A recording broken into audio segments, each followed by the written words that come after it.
2021 से पहले मैंने कोई इस तरह का विवाद गुर्जर सम्राट मीर भोज जी को लेकर नहीं देखा। ये विवाद बीजेपी के लोगों ने जन्माया।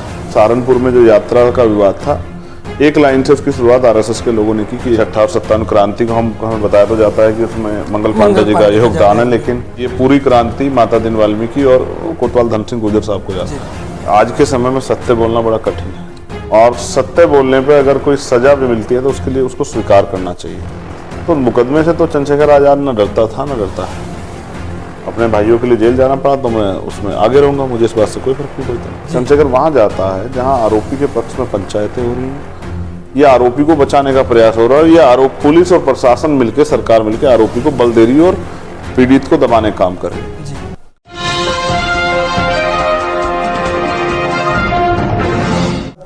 आप देख रहे हैं कि हमारे साथ भीम आर्मी चीफ और आज़ाद समाज पार्टी के राष्ट्रीय अध्यक्ष चंद्रशेखर आज़ाद साहब हैं।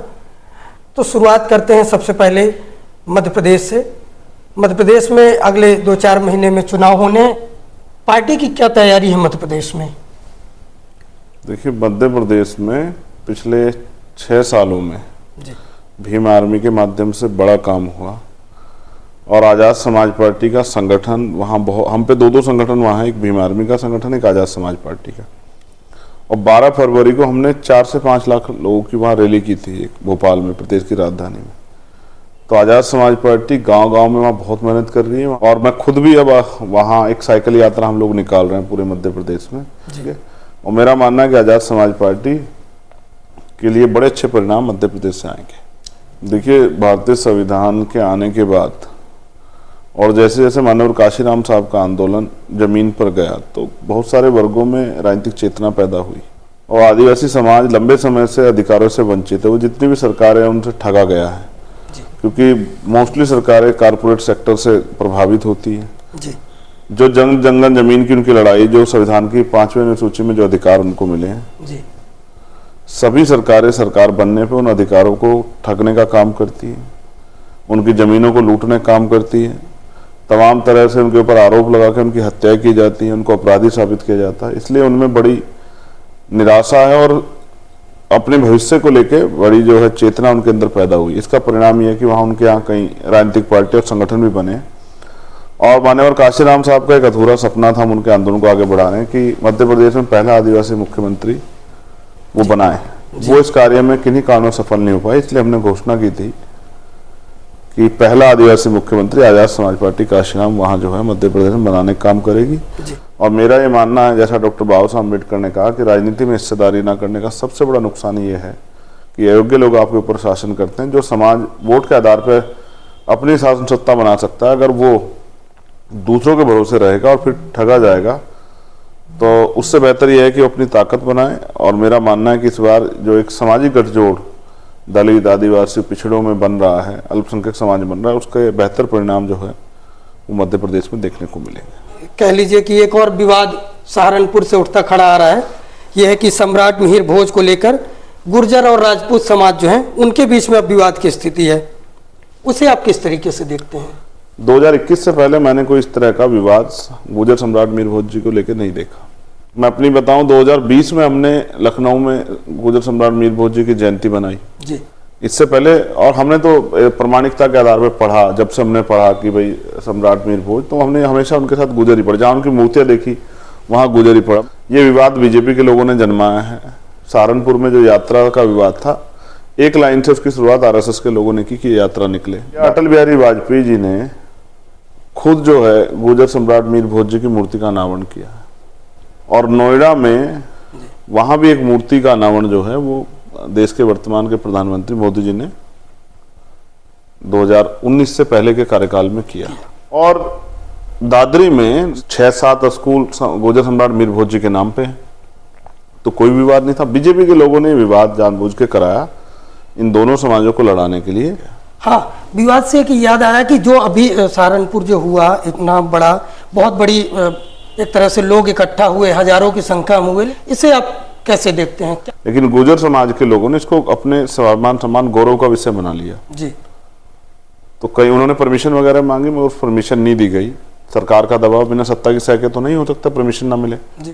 अगर मैं कहूँ जो बड़ी संख्या में लोग इकट्ठा हुए उसके लिए रविंद्र कुमार भाटी गुर्जर समाज के बड़े नेता हैं, और हमारे सहारनपुर के एक नेता प्रवेश गुर्जर, उनका बहुत बड़ा योगदान है। उन लोगों ने लंबे समय तक गांव-गांव में जाके लोगों को इस यात्रा के प्रति जागरूक किया।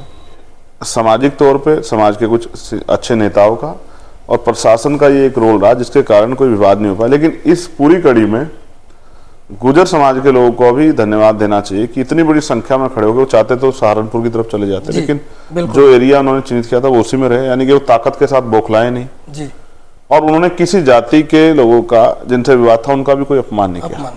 वो अलग बात है कि जिनसे विवाद था उन्होंने उनको तमाम तरह के अपशब्द कहे, बहुत सारी चीजें की, लेकिन ये पूरा समाज अपनी गौरव यात्रा के साथ खड़ा रहा सम्राट मीर भोज जी की। अगर किसी भी समाज में तरक्की की बात होती है, वो अपने अधिकारों के लिए, अपने समाज के लिए अगर खड़ा होना चाहता है, इकट्ठा होता है, तो ये बहुत उनके लिए बधाई की बात है। मैं इसके लिए गुर्जर समाज को धन्यवाद देता हूँ।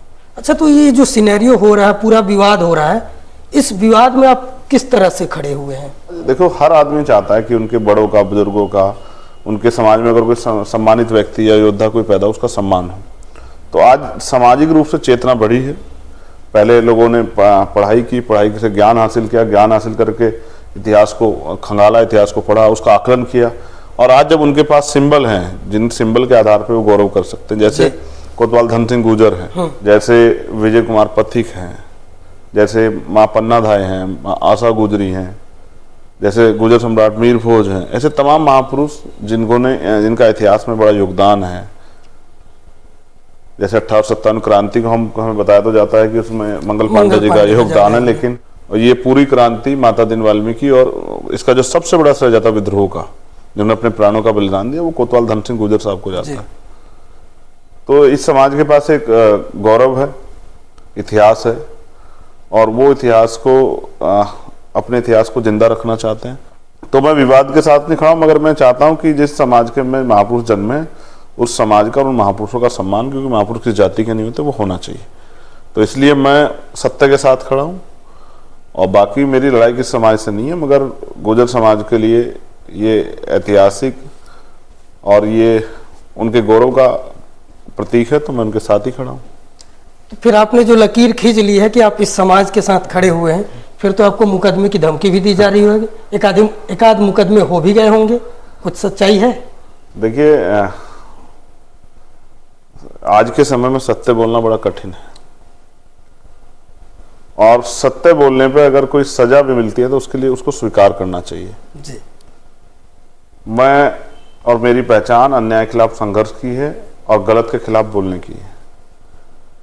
तो जिनकी सरकार है वो मुकदमे भी कराएंगे, वही करना, एक एप्लीकेशन तो देनी है, बाकी तो पुलिस सरकार की, वो मुकदमा लिख देगी, किन्हीं धाराओं में लिख दे, इससे क्या फर्क पड़ता है।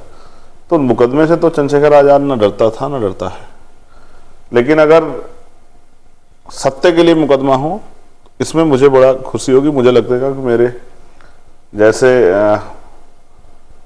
कोई सिपाही अगर देश के लिए लड़ता है और उसमें उसको कोई नुकसान हो जाता है जी, तो ये उसके लिए सम्मान का विषय होता है। तो अगर मुकदमे लगेंगे तो उनका स्वागत करेंगे, वो तमगे के तौर पे होंगे कि वो जो सम्मान के तमगे जो लगते हैं। और मैंने अभी कहा, किसी अधिकारी ने इसने मुझसे कहा कि भाई आपके खिलाफ एप्लीकेशन दी, हम मुकदमा लिख रहे हैं, तो मैंने उनसे कहा आप बता दो कौन से कब आना है।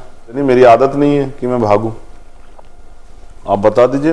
जब मैं पिछली बार 2017 में मेरे साथ मुकदमे हुए झूठे, तो भी मैंने उन्हें एक निश्चित समय दिया कि 1 महीना का समय है, आप जो निर्दोष लोग पकड़े उनको गिरफ्तारी, उनको रिलीज कर दो, मैं आ जाऊंगा। तो मैं फिर कह रहा हूँ कि जिस दिन आप प्रशासन कहेगा कि भाई आपके खिलाफ मुकदमा हमने लिख दिया, इतनी धाराओं में है, आपको जेल जाना पड़ेगा, तो मुझे बता दें, मैं चला जाऊँगा। बिजनौर में मुकदमा की बात सामने आई है तो मैं बिजनौर जेल देखाऊंगा। अगर अपने भाइयों के लिए जेल जाना पड़ा तो मैं उसमें आगे रहूंगा, मुझे इस बात से कोई फर्क नहीं पड़ता है।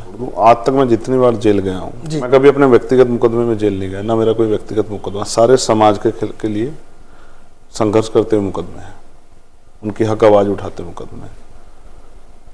एक मुकदमा और सही, वो अच्छे अधिकारी में इस बात को समझेंगे भी कि किसी एक समाज को डराने, धमकाने या दबाने के लिए आप उन पर मुकदमे करोगे तो ठीक नहीं। क्या तो कार्रवाई हो तो सबके लिए हो, और अगर ज़्यादा मुकदमे लगाने तो मुकदमे मेरे ऊपर लगा दो। पहले से मेरे पे इतने मुकदमे हैं तो मैं उनको भी झेल लूँगा। कम से कम वहाँ पढ़े लिखे जो नौजवान हैं उनके भविष्य के साथ खिलवाड़ ना हो। सम्राट मिहिर भोज के नाम में सालों से गुर्जर लिखता चला आया है। योगी सरकार में अब अब ये जो विवाद हो रहा है राजपूत दावे का, कहीं इसमें सत्ता की सह तो नहीं नजर आ रही है आपको? देखिए, सत्ता का असर तो होता ही है। उसका प्रमाण ये है कि जिस महापुरुष ने भारत का संविधान लिखा, बाबा साहब अम्बेडकर जी, अगर आपको उनकी जयंती निकालनी हो तो आपको परमिशन की जरूरत पड़ेगी, जबकि वो शख्सियत हैं जिन्होंने भारत का संविधान लिखा और सबको अधिकार दिए। बाकी बहुत सारे लोग जो हैं वो तलवार ले लेके भी शोभा यात्रा निकाल रहे हैं। वो हम तो किसी को तकलीफ नहीं करते, किसी को बुरा नहीं कहते, लेकिन कानून सबके लिए बराबर होना चाहिए। फिर एक और बड़ी बात है, कई बार आपने देखा होगा कि अब बुद्ध कथाएं जहां होती हैं जी, बौद्ध धर्म की दीक्षा ली जाती है, जैसे दिल्ली में ली गई, वहां मुकदमे हो गए जी, और यूपी में भी कई जगह जहां बौद्ध धर्म की बौद्ध कथा चल रही है वहां आके कोई मारपीट कर देता है, टेंट उखाड़ देता है, मूर्ति फेंक देता है, कई मूर्तियों के हाथ तोड़ देता है। तो अगर हमें अपना धार्मिक आयोजन करना तो भी परमिशन की जरूरत है, और उसमें हम क्या बात रखेंगे इसकी भी जानकारी करनी पड़ेगी। जबकि यहाँ खुलेआम पंचायतें होती हैं, खुलेआम जो है धर्म संसद होती है, उसमें एक समाज को काटने की, भगाने की, निस्तानाबूद कर देने की, प्लान करने की तमाम धमकी दी जाती है, धार्मिक धर्म परिवर्तन की बात की जाती है। तो जब से ये सरकार आई है भारतीय जनता पार्टी की, केंद्र में हो या स्टेट में हो, तब से इनके इस सरकार में सत्ता की सह पे तमाम वर्गों को अपमानित करने का काम किया। इस सरकार का एक लक्ष्य मुझे नजर आता है कि वोट सबका लो जी, चुनाव के समय सबको हिंदू को सबका वोट लो, और चुनाव के बाद सबको अपमानित करो। दिल्ली में एक बच्ची है साक्षी, जिसके साथ हत्या हुई है, जिसकी जी खूब चाकू से गोदा गया है। मैं जानना चाहता हूं कि देश के प्राइम मिनिस्टर यहीं रहते दिल्ली में जी, जिनकी सरकार है दिल्ली में, उनके मुख्यमंत्री यहीं रहते हैं, उनके बड़े बड़े नेता यहीं रहते हैं, पुलिस भी उनके अंडर में, गृह मंत्री जी यहीं रहते हैं, उनकी महिला सांसद यहीं रहती है जी। जिस समुदाय से बच्ची आती है उनका भी, उनके समुदाय से भी बीजेपी के एमपी यहाँ है। यहाँ SC आयोग भी है। कोई एक आदमी गया हो जी, मैंने पहले जाने का प्रयास किया था उनके यहाँ पे, तो वो परिवार मीडिया की वजह से, क्योंकि उनकी पत्नी की तबीयत खराब हो गई थी, वो चला गया वापस गांव में, और मेरे परिवार मेरे टच में, हमारी टीम वहां गई, मैंने उनसे बात की है। बेसिकली चंद्रशेखर जाता कहाँ है, ये बात सोचनी पड़ेगी सब लोगों को। चंद्रशेखर वहां जाता है जहां आरोपी के पक्ष में पंचायतें हो रही हो, या आरोपी को बचाने का प्रयास हो रहा है, या आरोप पुलिस और प्रशासन मिलकर, सरकार मिलकर आरोपी को बल दे रही है और पीड़ित को दबाने का काम कर रही है। लेकिन सवाल ये है, जो इनकी वोट लेते हैं, इनको हिंदू कहकर तमाम तरह से इनके जो है भाईचारा चुनाव के समय स्थापित करके इनके पैर धोते हैं, इनके साथ बैठ खाना खाते हैं, उनमें से कोई नेता गया है क्या उनके पास, परिवार के पास? और मैं फिर आपसे कह रहा हूं, अगर उस परिवार के साथ अन्याय हो रहा होता, उसकी आवाज दबाई जा रही होती, आरोपी के पक्ष में पुलिस और प्रशासन खड़ा होता, तो मैं दूसरे दिन ही वहां होता। जब मेरी उनसे लगातार बात हो रही, और ये 4 दिन में खत्म हो जाएगा, लेकिन लीगल से उनकी मदद कैसे होगी जी? उनकी लड़ाई कौन लड़ेगा कोर्ट में? उनकी सुरक्षा कौन करेगा? आरोपी अपने लोगों को बचाने के लिए हो सकता है किसी गवाह को नुकसान पहुंचाए, डराए धमकाए, तब इनकी सुनवाई कौन करेगा? तो भी इनकी सुनवाई करने के लिए, इनके साथ खड़े होने के लिए, इनकी मदद करने के लिए भीम आर्मी, आजाद समाज पार्टी और चंद्रशेखर आजाद ही होंगे। क्योंकि इन वर्गों की वोट तो सबको चाहिए, लेकिन इन वर्गों के हितों की रक्षा, इनके अधिकारों की रक्षा जी, इन वर्गों की सुरक्षा, इनकी लड़ाई लड़ने के लिए सिर्फ आज अगर कोई है तो भीम आर्मी, आजाद समाज पार्टी और हमारे संगठन के लोग हैं, बस मात्र। ये एक कड़वा सच है। सम्राट मिहिर को लेकर जो बात चल रही थी कि गुर्जर और राजपूत वाला, तो अब विवाद किस बात का है? क्योंकि जब CM योगी जब यहाँ दादरी में आते हैं, मिहिर भोज की प्रतिमा का अनावरण करते हैं और उनको बोलते हैं कि ये तो गुर्जर सम्राट हैं, तो अब फिर विवाद क्यों है? अब क्यों ये हो रहा है कि अब वो नहीं, अब वो तो गुर्जर नहीं है, वो राजपूत हैं? अब क्यों विवाद हो रहा है जबकि CM खुद कह चुके हैं? जब ये बीजेपी के लोगों को तय करना चाहिए कि वो इस तरह का माहौल क्यों बना रहे हैं, इस तरह का विवाद, इस तरह का झगड़ा क्यों करा रहे? क्या वो गुर्जर समाज के लोगों को जानबूझ के किसी साजिश का शिकार बनाना चाहते हैं? क्या वो गुर्जर समाज के नौजवान या पढ़े लिखे या जो आज अपने समाज की लड़ाई लड़ने वाले नेता हैं, क्या वो उनको किसी षड्यंत्र में, आरोपों में फंसा के क्या उनको नुकसान पहुंचाना चाहते हैं? क्या वो सामाजिक विश्वास खड़ा करना चाहते हैं? ये बीजेपी के लोग जिन्होंने वहां इस गौरव यात्रा की शुरुआत करके जो पीछे हटे उनको जी, क्योंकि गुर्जर समाज जब सम्मान की बात उन्होंने ले ली तो उन्होंने इसको करके भी दिखाया जी। इतने बड़े पैमाने पे गुर्जर समाज कभी इकट्ठा नहीं हुआ है, हाँ ये तो है, सामाजिक रूप से, तो उन्होंने करके दिखाया। तो मैं समझता हूँ ये बीजेपी की सोचे समझे चाल है, जिससे कि दो समाजों में झगड़ा हो जाए, और इसकी क्योंकि सरकार की सह 19 जिनकी सरकार है उनकी तरफ खड़ी रहेगी, तो इससे गुर्जर समाज के लोगों को जानबूझ के नुकसान पहुंचाने का ये कोई तरीका सरकार ढूंढा है। उससे पहले किसानों का मामला हो, महिला पहलवानों का मामला हो, SC ST एक्ट का मामला हो, समय समय पे, चाहे वो CN पर NRC का मामला हो, समय समय पे सरकार ने हर एक जाति वर्ग के लोगों को नुकसान पहुंचाने का, जो थोड़े बहुत आगे बढ़ गए हैं उनको रोकने का और उनको षड्यंत्र में फंसाने का काम किया है। वो तो अच्छा है कि सभी समाज जागरूक हो रहे हैं और समझ रहे हैं, और मैं ये भी जानता हूं कि जो अपमान इस बार गुर्जर समाज का वो उसको भूलेगा भी नहीं इतनी आसानी से। उस समाज अपमान को भी जो सरकार ने इस जानबूझ के उनका किया है, जिस तरह से तमाम तरह के उल्टे शब्द कह के उनको अपमानित किया गया, उनका मजाक उड़ा गया, ये भी गुर्जर समाज भूलेगा नहीं जी। तो ये बीजेपी की षड्यंत्र और सोची समझी साजिश की वजह से हो रहा है। हमें भारतीय जनता पार्टी की साजिश से खबरदार रहना चाहिए और प्रयास करना चाहिए कि इनके ये इरादे सामाजिक विद्वेष फैलाने के कामयाब ना हो। तो ये थे हमारे साथ भीम आर्मी चीफ चंद्रशेखर आजाद जी। इनसे तमाम पहलुओं पर हमने बात की। धन्यवाद। Thank और you, thank you। नेशनल जनमत के सभी दर्शकों को और उनकी नेशनल जनमत की पूरी टीम को बहुत बहुत बधाई, जो समय समय पे शोषित वंचित वर्गों के साथ होने वाले अन्याय की आवाज को उठाते रहते हैं और समाज को वास्तविकता में, जो समाज के लिए मीडिया को दर्पण का काम करना चाहिए, लोकतंत्र के चौथे स्तंभ का उसके लिए काम करते रहते हैं। इसलिए नेशनल जनमत की पूरी टीम को और उनके दर्शकों को बहुत बहुत बधाई। जय भीम, जय भारत।